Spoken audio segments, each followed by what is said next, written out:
Good day! So, for today's cartoon, we will be focusing on the first cartoon appearance of that classic Batman villainess, Harley Quinn! So, alright, let's go! Yeah! So we start off in Gotham City and its horrible highway traffic conditions. And there we will focus in on Charlie Collins, who is having a horrible day. And on top of it, he can't stand these traffic conditions. Up to and including having to get out of the way of police cars and the Batmobile as they speed to a crime scene. The jerks, how dare they try to stop criminals? But as Charlie gets cut off again, he snaps, loses it. He ain't taking it no more. So he figures to play bumper cars with this latest jerk. Until he finds out that this latest jerk is none other than the Joker.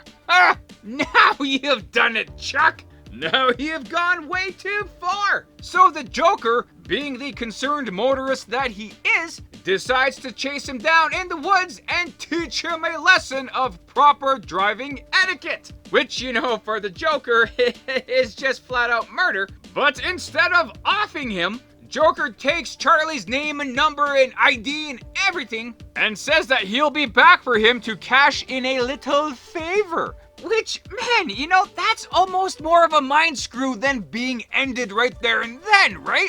Like, it's the Joker. You would be going crazy trying to figure out when Joker is gonna cash that favor in and what that favor will be. Poor guy, Chuck. Poor guy. 2 years later, Police Commissioner James Gordon is being honored for his fight against crime in Gotham City. And, well, you know, the Joker, he's not really that happy about it. So he figures on behalf of himself, his henchmen, Rocco and Henshaw, and his sidekick, Harley Quinn, that he should be at that event personally giving Gordon a congratulations. And to help out with that, he calls in that favor to Charlie. But even though Charlie went all witness protection program and all that stuff, Joker still kept track of him, finding him relocated in Springdale, Ohio, which sounds much less of a crime hub than, you know, Gotham City, and he probably should have moved there years earlier. You know, Chuck, just saying, man. So Don Wallace now has no choice but to do that favor for the Joker. So back to Gotham City he goes. But what could it be, man? This is the day he's been dreading for 2 years. Turns out all Charlie has to do is open a door at the Commissioner Gordon testimonial to let Harley Quinn in while she pushes in a giant cake. That's it. That doesn't seem so bad, right? Like, it seems kind of like something the Joker would do, you know, let a guy sweat it out for 2 years, going crazy in his own mind, and to just leave it at opening the door. But we shall see if there are any dirty deeds being done dirt cheap here. Meanwhile, at the event, so Charlie is like understandably freaking out and he's trying to figure out ways how to get Batman's attention. But how? Luckily, there is an unlocked door to the Hall of Inventions, you know, that he can easily get into. And there is this giant bat-shaped looking thing on a crane in there. So Charlie gets the idea to make an impromptu bat signal, which, like, all of that is like super lucky. But even luckier still, Bruce Wayne and his butler Alfred see this bat thing swinging in front of a window and they figure it must be a call of distress. Holy jeez, Chuck, buy a lottery ticket, man, because things couldn't get luckier for you. Or maybe I'm completely wrong. Because at this function, Charlie opens up the door for Harley Quinn to bring in the cake, right? Just like the plan goes. But Charlie decides to leave right after that. But he cannot. His hand is glued to the doorknob like he's stuck. Worse yet, a paralyzing toxin is let into the room, which makes everybody who doesn't have a gas mask go completely freeze frame. And worse yet, the Joker pops out of the fake cake and plants a bomb on Gordon's jacket. Hey! On top of that, he plans on leaving Charlie stuck to the door, you know, just to finally teach him that lesson that he meant to teach him 2 years ago. Game over, Charlie, man. Game over. But, like, if Charlie watched the movie 127 hours, there is a solution to his predicament in that movie. So, things don't have to end really bad right there and then. But luckily, Batman pops into the room and disposes of the bomb. Hooray! After using his bat adhesive removal spray, Batman goes and beats up the Joker's henchmen, like, pretty quickly and easily. And he puts Harley Quinn in handcuffs, which, I'm very, very sure that she knows how to break out of handcuffs, but let's not overthink this at this point. So Batman battles the Joker in a recreation of an ancient temple that absolutely has complete death traps from that temple. Like, I don't know why they built this temple in a room, man. Let alone this temple actually having real death traps in it, right? Like spikes and poison darts. You could have used Nerf stuff for that instead, This is like a liability waiting to happen. But as the Joker gets away, he becomes face to face with a crazed out Charlie. And Charlie, oh boy, I tells you, man, he finally snapped. He has a Joker bomb ready to explode, and his plan is to blow himself up alongside the Joker so they die together. Holy jeez. But I guess 2 years of Joker screwing with your mind, yeah, that's kind of the path you'll go down, I guess, eh? After Joker begs Batman for help, Joker destroys all the information he has on Charlie. So it's like, hey man, if you don't kill me, you can go back to living your life freely, yay, right? But no, because Charlie's Joker bomb explodes. But it's just a toy bomb, An over-glorified firecracker. But oh well, it's all good, right? Joker is taken into Batman's custody, Charlie is off the hook, the Joker's crew have all been arrested, so the day is thoroughly saved! Yeah! And with that is the end of this Bat Tale! Yeah, man, indeed, that was a pretty awesome episode! And one thing I really like about it is how it's not your typical Batman type of story. Batman is not even the main character in this episode, which I think is pretty cool storytelling, right? The main character is some random nobody named Charlie Collins, right? Like just some 9-to-5er kind of guy trying to live his life until his world gets turned upside down with the Joker.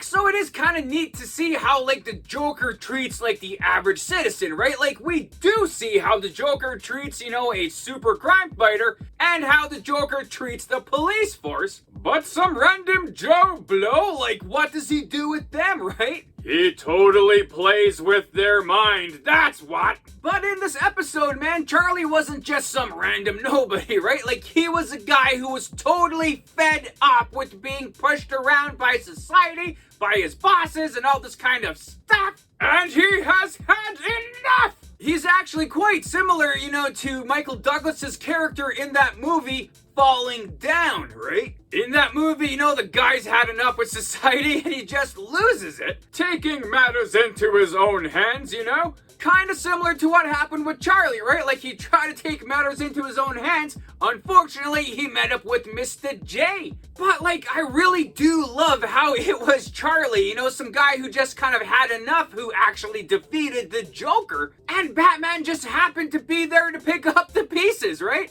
In fact, you barely seen, Bruce Wayne or Batman in this episode, not until the very end of it, right? So meeting a great character like Charlie, even though his story is one and done in this episode, we have met a brand new character named Harley Quinn, the Joker's sidekick. This being the first time we see her, her character was not developed or anything, but she was there and she was pretty awesome at her job. She was just a yes person for the Joker, and what she was asked to do, man, she totally kicked butt at it. Kicked so much butt that we would see her many times after this, with her character being much more developed later on. But for this first foray, man, she was asked to do whatever the Joker told her to do, and she did it while kicking butt. So, good for her. And it was awesome to finally meet this character. But speaking of this character, we have a whole lot of information about her and the Joker and whatnot, and the behind the scenes stuff happening over here.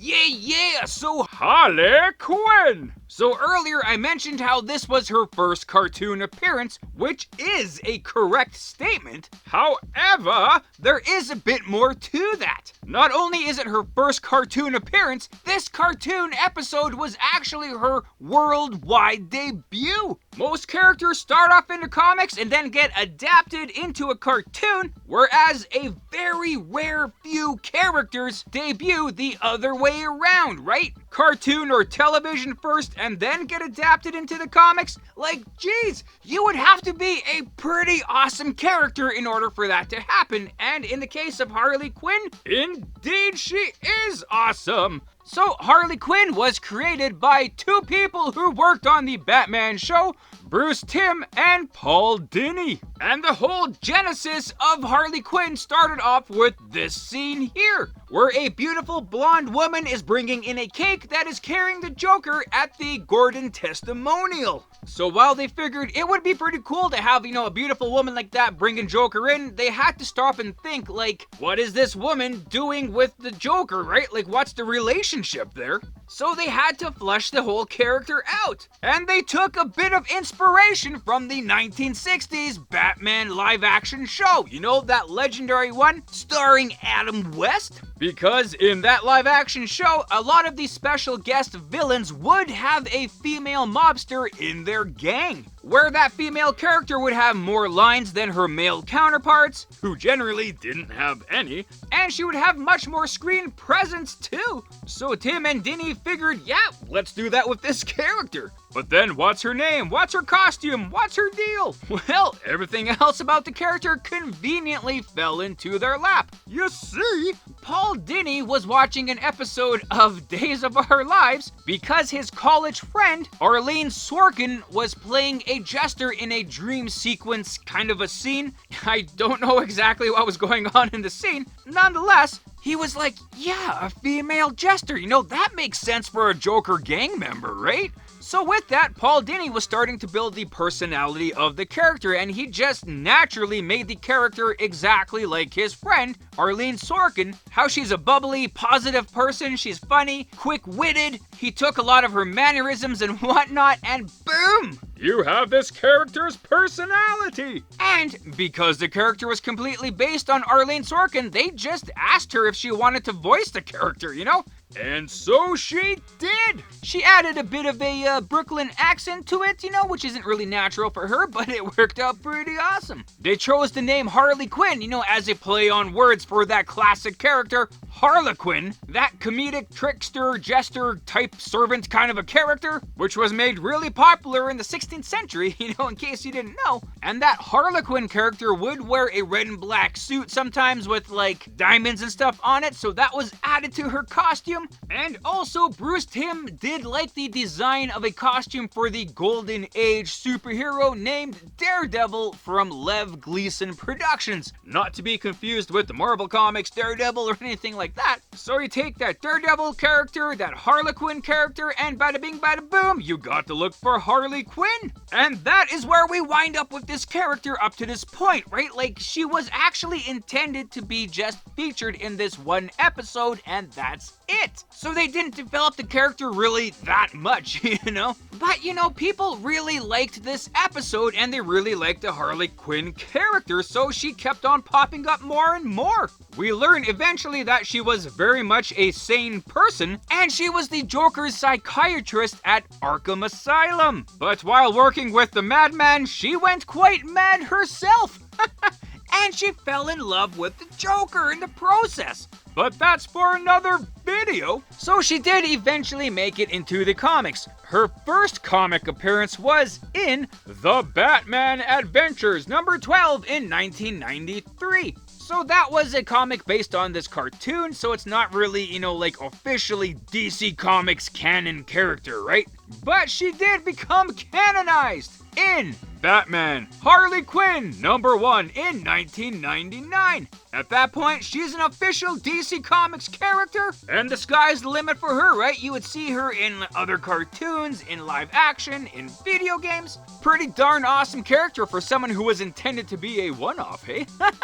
But yeah, man, other than that, that's pretty much where we're all kind of caught up with Joker and Harley Quinn up to the point of this episode. So any new developments we'll talk about later. But for now, with this, that, those, and the other things, I guess that's that. Also, if you guys are interested, I created my own superhero show and I have the first episode out already. The Adventures of the Density. So if you guys would like to check it out, I'll have a link above here and a link at the end of the video for you to peruse there. Yeah, right on, and there you go. So thanks for watching the video. I hope you liked it as much as I did making it. Also, feel free to check out the source material that I featured in this video. And if you want to leave a comment on anything you may have liked or things I might have missed in this, feel free to do so. Or anything else, just to say hi. That's cool too. And other than that, have a great day. Thanks.